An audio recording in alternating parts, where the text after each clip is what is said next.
One of the important steps in the process of gene cloning, it is the purification of plasmid DNA.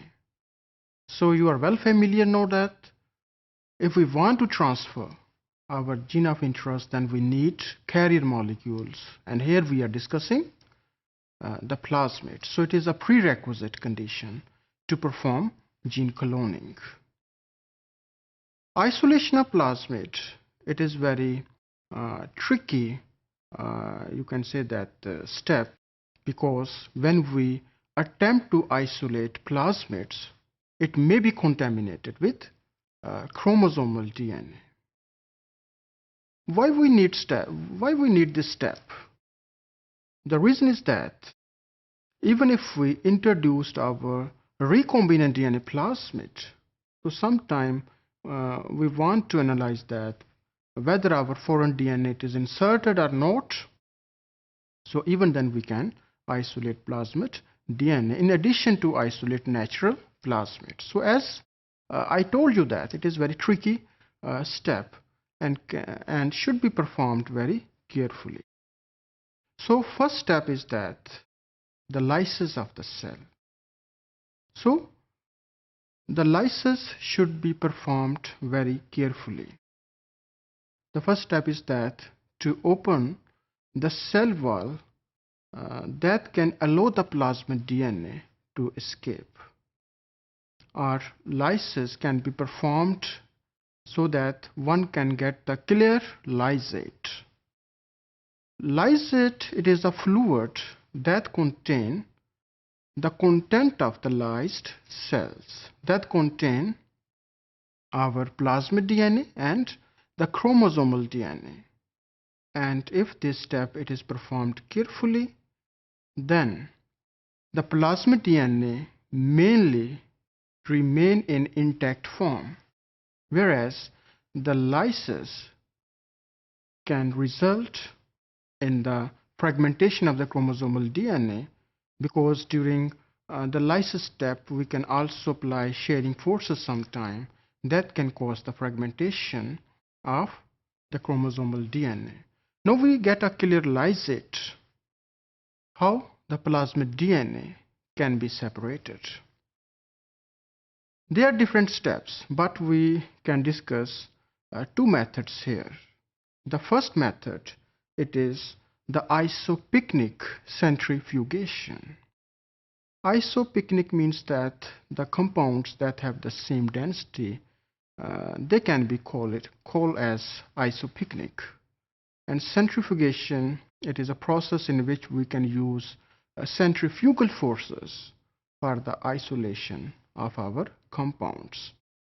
To isolate the plasmid DNA from the lysate, we can centrifuge it in the presence of cesium chloride gradient that also contain ethidium bromide.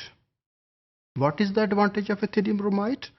The advantage is that intact plasmid DNA can bind the ethidium bromide up to a certain extent, because the free DNA ends, they are not available.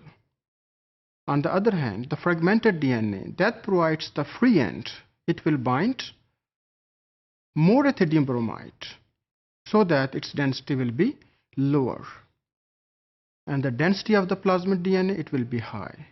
And when we will centrifuge the lysate in the presence of calcium chloride, rather cesium chloride gradient that contain ethidium bromide, then we can get the two bands of the nucleic acid. As indicated by this diagram, the two bands of nucleic acids, they are separated depending upon their density. As I told you that chromosomal DNA that is fragmented, it will bind more ethidium bromide that will lower its density, and it is present in the upper portion of the centrifuge tube. And on the other hand, the plasmid DNA that is intact in covalently closed circle form, it binds lower concentration of ethidium bromide because of its intact form. So it is having high density and is present at the lower side in the centrifuge tube. So this band, it can be purified by using different techniques like agarose gel purification. So this is also one of the technique by which we can isolate the plasmid DNA from a clear lysate. Another method uses the narrow range of pH, where the chromosomal DNA, it can be denatured. That is, its double strands, they will separate from each other, and this range of pH, it is very narrow, and it is between 12 to 12.5. So at this alkaline pH, double stranded DNA, that is chromosomal, it will denature, and then we can neutralize the lysate. So because at high alkaline pH, the plasmid, they will remain intact, and when we will neutralize the pH by using acetic sodium acetate, then the chromosomal DNA, it will again renature, and it is converted into insoluble networks. Another cell debris like the proteins, RNA, they can also be co-precipitated by using sodium hydroxide or sodium dodecyl sulfate, or SDS.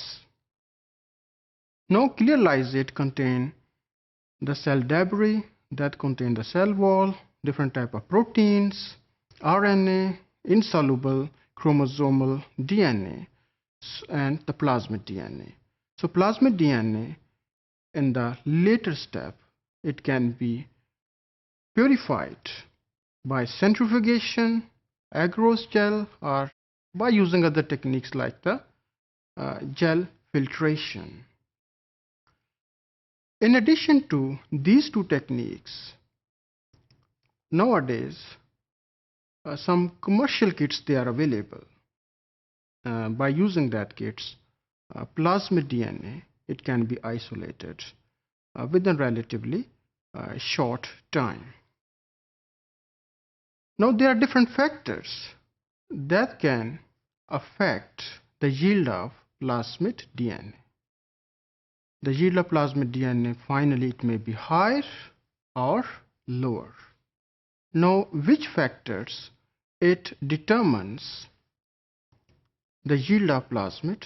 So one of the factor is that the copy number of the plasmid.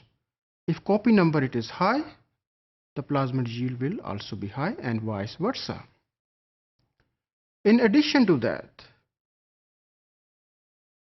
what is the growth stage of the bacterial cells that you have harvested the cells? If you taken the cell from the log phase, where the cells, they are exponentially growing, you can get the high yield of the plasmid DNA.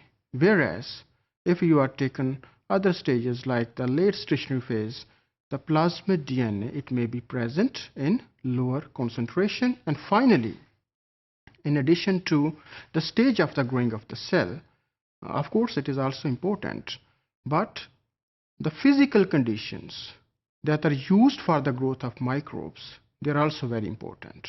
Like if nutrient level it is low, the DNA yield may also be low, and if nutrients, they are optimum, cells, they are growing faster, they are entering into the log phase rapidly, so the yield of the plasmid DNA will also be high. So these are different methods by which the plasmid DNA it can be purified, and also the yield of plasmid DNA, it can also be influenced by different type of factors.